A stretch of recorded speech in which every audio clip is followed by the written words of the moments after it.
ሰላም ጤና ይስጥልን የጣና ቲቪ ተከታታይ ቤተሰቦቻችን እነሆ የሰዓቱን የጣቢያችን ዜና መረጃና ዜና ትንታኔዎችን ይዘንላችሁ ቀርበናል።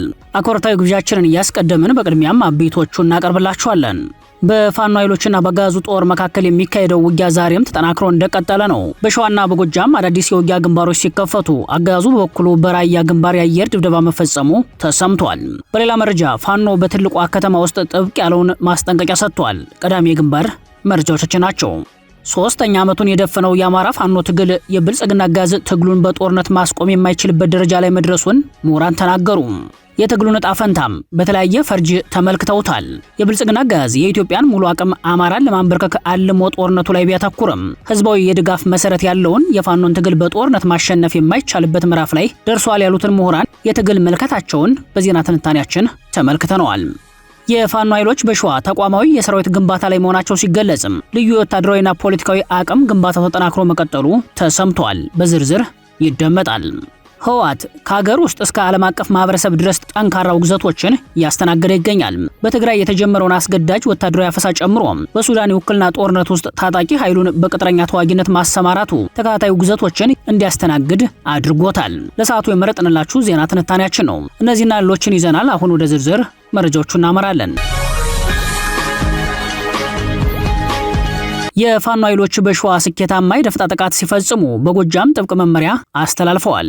በፋኖ ኃይሎችና በአገዛዙ ጦር መካከል የሚካሄደው ውጊያ ዛሬም ተጠናክሮ እንደቀጠለ ነው። በሸዋና በጎጃም አዳዲስ የውጊያ ግንባሮች ሲከፈቱ ፋኖ ጥብቅ ያለውን ማስጠንቀቂያ ሰጥቷል። በአማራ ፋኖ ብሔራዊ ንቅናቄ ሸዋ ጠቅላይ ግዛት አሳምነው እዝ አፄ አምደ ጽዮን ኮር ስር የሚንቀሳቀሰው የአፄ ምኒልክ ክፍለ ጦር በቅርቡ የሪፎርም ስራ ካከናወነ በኋላ በአገዛዙ ኃይሎች ላይ የተሳካ የደፈጣ ጥቃት መፈጸሙን አስታውቋል። በዛሬው ዕለት ይፋ በሆነው የግንባር መረጃ ላይ እንደተመላከተው ሰኔ 28 ቀን 2018 ዓ.ም ከመንዝ ቀያ ክላስተር ዘመሮ ከተማ በመነሳት ወደ ዘረት ሲንቀሳቀስ በነበረው ብልጽግና ሰራዊት ላይ መብረቃዊ ጥቃት በመክፈቱ ሰብአዊና ወታደራዊ ቁሳዊ ኪሳራ ማድረስ መቻላቸውን የፋኖ ምንጮች ለጣና አረጋግጠዋል።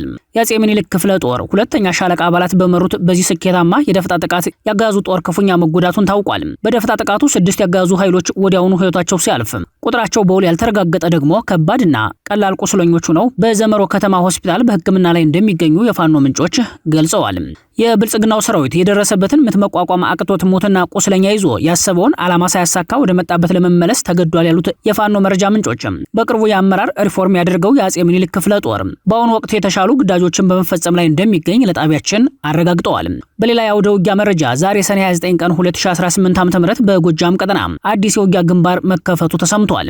እንደ ፋኖ ምንጮች መረጃ አማራ ፋኖ ብሔራዊ ንቅናቄ ቴዎድሮስ 105ኛ ኮር 44ኛ ክፍለ ጦር ቲሊሊ ከተማ አቅራቢያ በእንቅስቃሴ ላይ በነበረ ያገዛዙ ኃይል ላይ ባደረገው የደፈጣ ጥቃት ወታደራዊ ተሽከርካሪዎችን ጨምሮ በጉዞ ላይ በነበረው ሰራዊቱ ላይ ሰብአዊና ወታደራዊ ቁሳዊ ኪሳራ መድረሱ በግንባር መረጃው ላይ ተመላክቷል። ያገዛዙ ጦር ከቡሬ በመነሳት ወደ ቲሊሊ እጀባ አድርጎ ወታደራዊ ቁሳቁስ ወደ ሰሜኑ አቅጣጫ እያንቀሳቀሰ ባለበት ሰዓት የፋኖ ኃይሎች ደፈጣ በመጣል ከፍተኛ ጉዳት አድርሰውበታል ያሉት የፋኖ ምንጮች በዚህ የተናገጠው ያገዛዙ ሰራዊት ሙትና ቁስለኛውን በፓትሮል እየጫነ ወደ ቡሬ ከተማ ለመመለስ መገደዱን ገልጸዋል። በዚህ የደፈጣ ጥቃት የሞርተር ድብደባዎች የኃይል ሚዛን ለማዛባት ጥቅም ላይ እንደዋሉ በግንባር መረጃው ላይ ተመላክቷል።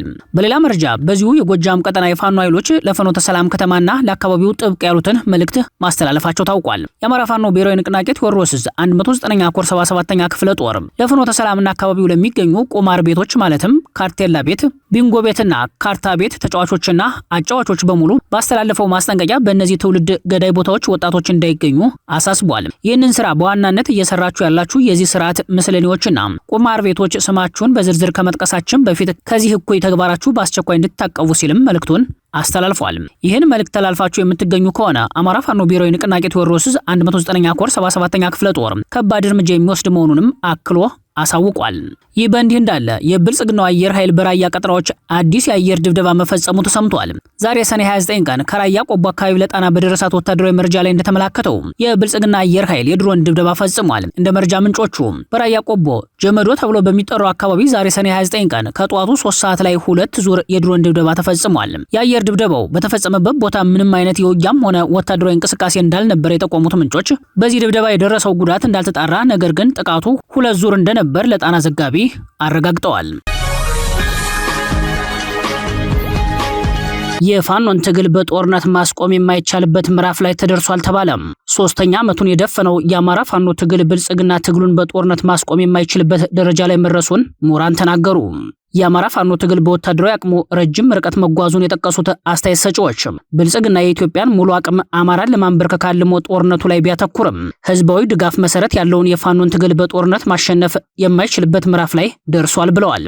ጣቢያችን በጉዳዩ ላይ ያነጋገራቸው ምሁራን ትግሉ ወደ አንድ ድርጅት የተጠቃለለ ቢሆንም አሁንም የአደረጃጀት ወጥነት፣ የቅንጅት ክፍተቶች ቢኖሩበትም ከፖለቲካ ክፍተቱ በላይ ወታደራዊ ጥንካሬው ረጅም ርቀት የተጓዘ በመሆኑ በሶስት ምክንያቶች በጦርነት የመቆም እድል የለውም ብለዋል። አስተያየት ሰጪ ምሁራኑ በአንደኛ ደረጃ የጠቀሱት ምክንያትም የአማራ ህዝብ ከበደሉ ብዛት የሀገር ባለቤትነት የማጣት ስሜት ውስጥ ገብቷል። በዚህም በትጥቅ ትግል ካልሆነ በሌላ አማራጭ ህልውናውን ማስከበር እንደማይችል አምኗል ያሉ ሲሆን በሁለተኛ ደረጃ ባለፉት 3 ዓመታት በርካታ የታጠቀ ኃይል ተፈጥሯል። ይህ ኃይል የህልውና ስጋት ያለበት በመሆኑ ወደ መደበኛ ህይወቱ መመለስ አይችልም ብለዋል። በሶስተኛ ደረጃ የጠቀሱት ምክንያት ደግሞ ብልጽግና ከአማራ ህዝብ ጋር የግንኙነት ሰንሰለቱ ተበጥሷል።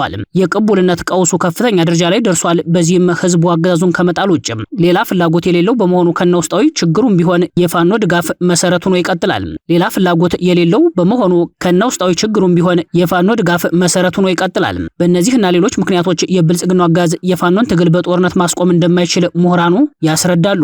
ጣቢያችን የፋኖ ትግል ምን ዕጣ ፈንታ ይጠብቀዋል? የቢሆን እድሎችስ ምን ሊሆኑ ይችላሉ ስንል ላቀረብነው ጥያቄ ምሁራን የአማራ ፋኖን ትግል በአራት የቢሆን እድል ከፍለው ተመልክተውታል። ምሁራኑ በምልከታቸው የፋኖ ትጥቅ ትግል ቢሆኖች ከዓለም እና ቀጠናዊ ሁኔታዎች ከትግሉ የእድገት ደረጃ ከነባራዊና ወቅታዊ የትግል እድገትና ፈተናዎች መታየት እንዳለባቸው አስታውሰዋል። በዚህ ምልከታቸው የፋኖ ትግል የቢሆን እድሎች አንደኛው እድል የፋኖ ትግል አገራዊ ለውጥ እንዲመጣ ሊያደርግ ይችላል ብለዋል። የፋኖ ትግል ህዝባዊ መሰረትነቱን እያሰፋ ሙሉ አማራ ክልልን ከተቆጣጠረ በዚህ ሂደት ውስጥ ወታደራዊና ፖለቲካዊ አቅሙን ካሳደገ ትግሉ በራሱ በሚደርስበት ምዕራፍ ከአማራ መሰረታዊ ጥቅሞች ጋር ከማይቃረኑ ሌሎች ኃይሎች ጋር አጋርነቶች ሊመሰርት የሚችልበት እድል ሊፈጠር ይችላል ሲሉ አብራርተዋል። ምሁራኑ አክለውም እዚህ ምዕራፍ ላይ መድረስ ከተቻለ ሀገራዊ ለውጡ በሁለት መንገድ ሊመጣ እንደሚችል ጠቁመዋል። በአንድ በኩል ዓለም አቀፋዊ ጣልቃ ገብነቶች ተፈጥረው በኢትዮጵያ ሰላም አስከባሪ ተሰማርቶ ፋኖም ሆነ የብልጽግና ሰራዊት ወደ ካምፕ ገብተው በኢትዮጵያ ሲቪል የሽግግር መንግስት ሊዋቀር ይችላል። አሊያም የፋኖ ትግል ከሌሎች የኢትዮጵያ ኃይሎች ጋር ህብረት ፈጥሮ አገራዊ ለውጥ ሊመጣ ይችላል በማለት ተንብየዋል። እንደ ምሁራኑ ማብራሪያ ይህ የቢሆን እድል ፋኖ ሙሉ አንድነቱን ሳያረጋግጥ ያለ ውስጣዊ አንድነት ያለ ስትራቴጂካዊ ጥምረት የማይታሰብ ሲሉም የድርጅታዊ አመራር አንድነትን አስፈላጊነት አስረድተዋል። በምሁራኑ ማብራሪያ መሰረት ሁለተኛው የቢሆን እድል የትግሉ ማዕከል የሆነው አማራ ክልል ከባዲን ብልጽግና ውጭ የሆነ ህዝባዊ አስተዳደር ሊመሰርት ይችላል ብለዋል። አሁን ያለው የፋኖ ትግል ሙሉ ትኩረቱን ክልሉን ነፃ ማውጣት አድርጎ ዋና ዋና ከተሞችን ነፃ በማውጣትም በሚፈጠረው መንግስታዊ ፍርሰት ከባህዲን ብልጽግና የጸዳ ህዝባዊ አስተዳደር በመመስረት ከአብይ አህመድ አገዛዝ ጋር ወደ ድርድር ሊመጣ ይችላል።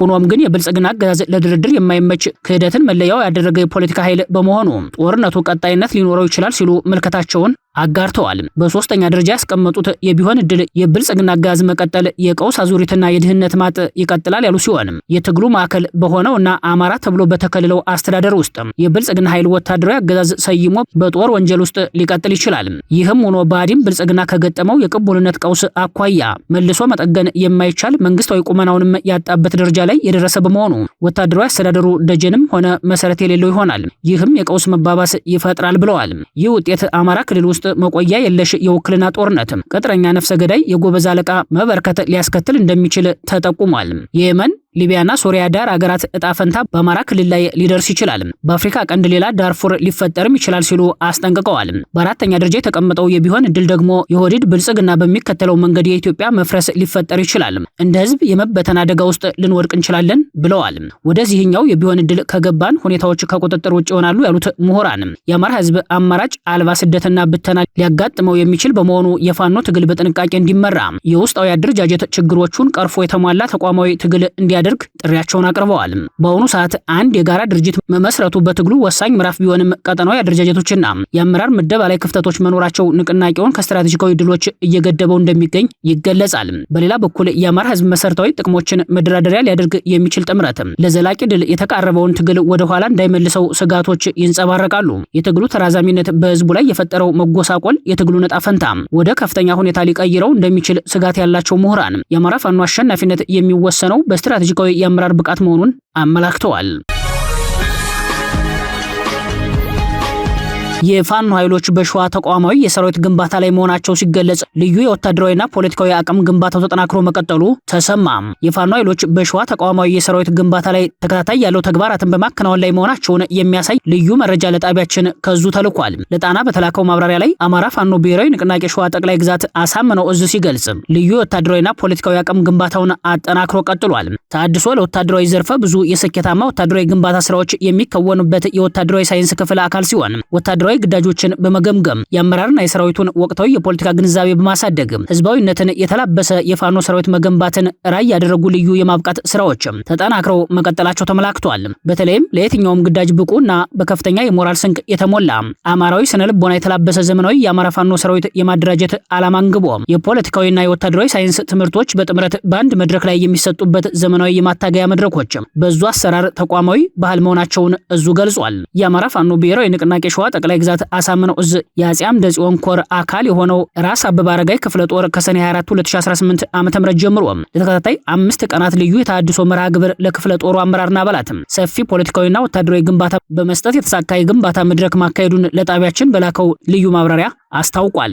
በዚሁ የግምገማና የግንባታ መድረክ ላይ በየደረጃው የሚገኙ የድርጅትና የእዝ አመራሮች በአካል ተገኝተው ለክፍለ ጦሩ አባላት ውጤታማ ስልጠናውን የሰጡ ሲሆን የአማራ ፋኖ ብሔራዊ ንቅናቄ ዘመቻ መምሪያ ኃላፊ ፊታውራሪ ባያለባቸውና የሸዋ ጠቅላይ ግዛት አሳምነው እዝ የህዝብ ግንኙነት መምሪያ ኃላፊ ፋኖ አከበር ስመኛው እንዲሁም ሌሎች ከፍተኛ ያሳምነው እዝ አመራሮች በተዘጋጁ የተሃድሶ መርሃ ግብር ላይ በአካል ተገኝተው ለራስ አበበ አረጋይ ክፍለ ጦር አባላትና አመራሮች በቂ ግንዛቤ መስጠታቸውን ኮሩ አክሎ ገልጿል። በመድረኩም ስለ ትግሉ አሁናዊ ሁኔታ፣ ስለ ማህበረሰብ አያያዝም እንዲሁም ስለ ውስጣዊ አንድነት ሰፊና ጥልቅ ውይይት በማድረግ በተለይ አቀባበል ዓላማና ግብ ተኮር መግባባቶች የተፈጠሩበት የተሳካ መድረክ ሲከወን ሰንብቷል።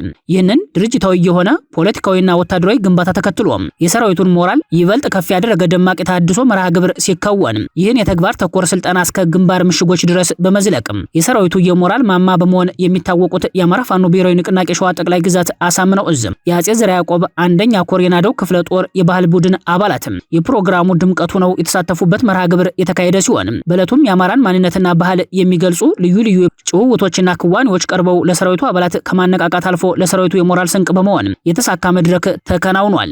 የስልጠናው ተሳታፊ ከሆኑት የራስ አበበ አረጋይ ክፍለ ጦር ሰራዊትና አመራሮች በሰጡት አስተያየት ይህ አይነቱ ድርጅታዊ ስራና የግንባታ መርሃ ግብር ቀደም ሲል የነበሩ በርካታ ብዥታዎችን ያጠራ መሆኑን በመግለጽ አያይዘውም ይህ መድረክ ቀጣይ ለምናደርገው የተቀናጀ ፖለቲካዊ ትጥቅ ትግል ምቹ ሁኔታ የፈጠረ ነው። ትግላችንም ከተናጥል ወደ ህብረት የተሸጋገርንበት በመሆኑ በማንኛውም ሁኔታና ሰዓት ለህልውና ትግሉ የምንከፍለውን መስዋዕትነት በደስታና በሙሉ ልብ እንድንወጣ ያደርገናል ብለዋል።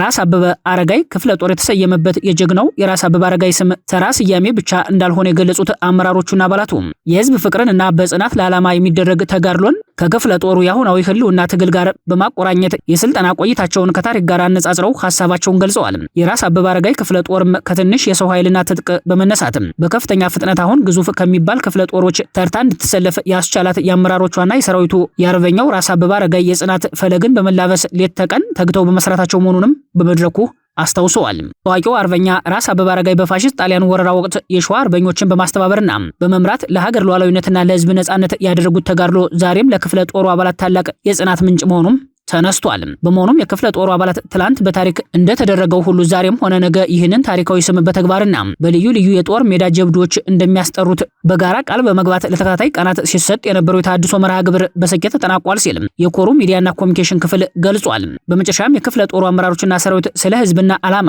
ስለ አማራ ታሪክና ፋኖነት እንዲሁም ስለ ድርጅትና ድርጅታዊነት ያላቸውን ግንዛቤ ይበልጥ በማሳደግ ቀጣይ መርህን የተላበሱ አሰራሮችን በማስከተል ተግተው በመስራት ድርጅቱ ካስቀመጠው ግብ ላይ ለመድረስ ዝግጁ መሆናቸውን በቁርጠኝነት አረጋግጠዋል ሲል ኮሩ በግንባር መረጃው ላይ አረጋግጧል። ህወሓት ከሂውማን ራይትስ ዎች ጠንካራ ተቃውሞ ሲገጥመው በራያ መስመር በጉዞ ላይ የነበሩ 2 የህዝብ ማመላለሻ አውቶቡሶችን ማገቱ ተሰምቷል። ህወሓት ከሀገር ውስጥ እስከ ዓለም አቀፍ ማህበረሰብ ድረስ ጠንካራ ውግዘቶችን እያስተናገደ ይገኛል። በትግራይ የተጀመረውን አስገዳጅ ወታደራዊ አፈሳ ጨምሮ በሱዳን የውክልና ጦርነት ውስጥ ታጣቂ ኃይሉን በቅጥረኛ ተዋጊነት ማሰማራቱ ተከታታይ ውግዘቶችን እንዲያስተናግድ አድርጎታል። በዛሬው ዕለት ሰኔ 29 ቀን 2018 ዓ.ም ከመቀሌ ተነስተው ተሳፋሪ ጭነው ወደ አዲስ አበባ ሲያመሩ የነበሩ 2 የህዝብ ማመላለሻ አውቶቡሶች አዲ ጉደም ሲደርሱ በህወሓት ታጣቂዎች በቁጥጥር ስር መዋላቸው ተሰምቷል። ታጣቂዎቹ ተሳፋሪዎችን አስወርደው ወደ አዳራሽ እንዲገቡ አድርገዋቸዋል ያሉት የአካባቢው ምንጮች ባለፈው ሰኔ 14 ቀን በተመሳሳይ መልኩ ከመቀሌ ተነስተው ወደ አዲስ አበባ ሲያመሩ የነበሩ 5 አውቶቡሶች ራያ መሆኒ ሲደርሱ ታጣቂዎቹ አቁመው ተሳፋሪዎች ማገታቸውን አስታውሰዋል። በወቅቱ በቁጥጥር ስር የዋሉት ተሳፋሪዎች ወደ ወታደራዊ ማሰልጠኛ መወሰዳቸውን ያስታወሱት የአካባቢው ምንጮች በዛሬው ዕለት በቁጥጥር ስር የዋሉት 2 አውቶቡሶች ተሳፋሪዎች ወደ ወታደራዊ ማሰልጠኛ ሊወሰዱ እንደሚችል ጠቁመዋል። በደብረ ጽዮን የሚመራው የትግራይ ትራንስፖርት ቢሮ ግዮንና ሀበሻ ባስ የተሰኙ 2 የህዝብ ማመላለሻ አውቶቡሶችን ወደ ትግራይ ጉዞ እንዳያደርጉ መከልከሉ ይታወሳል። በትግራይ ክልል ተጠናክሮ የቀጠለውን ወታደራዊ አፈሳ በመሸሽ ወደ አማራ ክልል፣ አዲስ አበባና ሌሎች የኢትዮጵያ ክፍሎች በመሸሽ ላይ የሚገኙት የትግራይ ወጣቶች ህወሓት በየመንገዱ በጣለው ኬላ በቁጥጥር ስር መዋሉ እንደቀጠለ ነው። ከመቀሌ ወደ አዲስ አበባ የሚደረገው የአውሮፕላን በረራ ቲኬት ለማግኘት እስከ 15 ቀን ድረስ ወረፋ መጠበቅ ግድ እንደሚል የሚጠቁሙት የመረጃው ምንጮች በየብስ የሚደረገው የተሽከርካሪና የእግር ጉዞ በአደጋ የተሞላ መሆኑን ይገልጻሉ።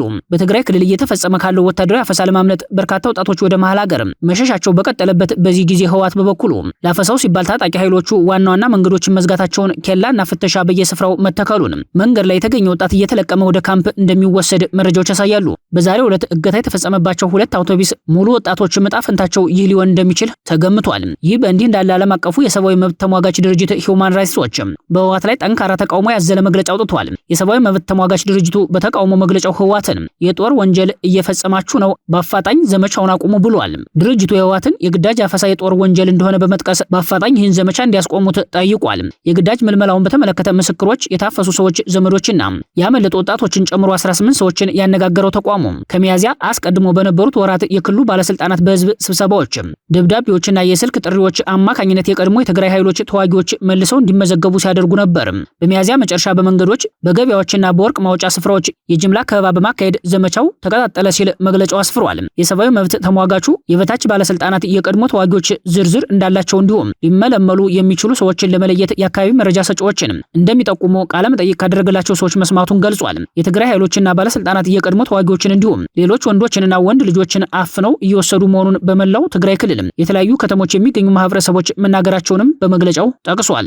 ነዋሪዎች እየተወሰዱ ያሉት ከመንገድ በምሽት የቤት ለቤት ፍተሻ እንዲሁም ከወርቅ ማውጫ ስፍራዎች እንደሆነም ሂውማን ራይትስ ዎች ገልጿል። ሂውማን ራይትስ ዎች የአፍሪካ ዳይሬክተር የሆኑት ላቲሻ አባድር የትግራይ ባለስልጣናት ወንዶችና ወንድ ልጆችን በግዳጅ ወደ ኃይላቸው ለማስገባት የሚያካሂዱት ዘመቻ ክልሉ በሙሉ የፍርሃት ድባብ ፈጥሯል ሲሉ ተችተዋል። በጄኔቫ ስምምነት መሰረት ይህ አይነቱ ተግባር የጄኔቫ ስምምነትን የሚጥስ እንደሆነ ተቋሙ አሳስቧል። በግዳጅም ሆነ በፍቃድ ከ18 ዓመት በታች የሆኑ ልጆችን ለወታደራዊ ተግባር መመልመል ወይም መጠቀም ከፍተኛ የልጆች ሰብአዊ መብት ጥሰት እንደሆነም ገልጿል። ከ15 ዓመት በታች የሆኑ ልጆች ላይ ሲፈጸም ደግሞ የጦር ወንጀል እንደሆነ ገልጿል። የአፍሪካ ዳይሬክተር የሆኑት ላቲሻ ባድር ባለስልጣናት በአፋጣኝ ዘመቻውን ማስቆምና በህገ ወጥ መንገድ የተመለመሉት ወደ ቤታቸው እንዲመለሱ መፍቀድ አለባቸው ብለዋል። አፍሪካ ህብረትና የፕሪቶሪያ ስምምነትን የሚደግፉ እንደ አሜሪካ፣ ኬንያ፣ ደቡብ አፍሪካ እንዲሁም አውሮፓ ህብረት ያሉ አካላትም የትግራይ ባለስልጣናት ላይ ጫና እንዲያሳድሩ ጠይቋል። ጫናው የትግራይ ባለስልጣናት የግዳጅ ምልመላውን እንዲያቋርጡ፣ የተያዙ ልጆችን በሙሉ እንዲለቀቁ እንዲሁም በአፋጣኝ የግዳጅ ምልመላ አዋጁን እንዲሽሩ ለማድረግ የሚያስችል እንዲሆን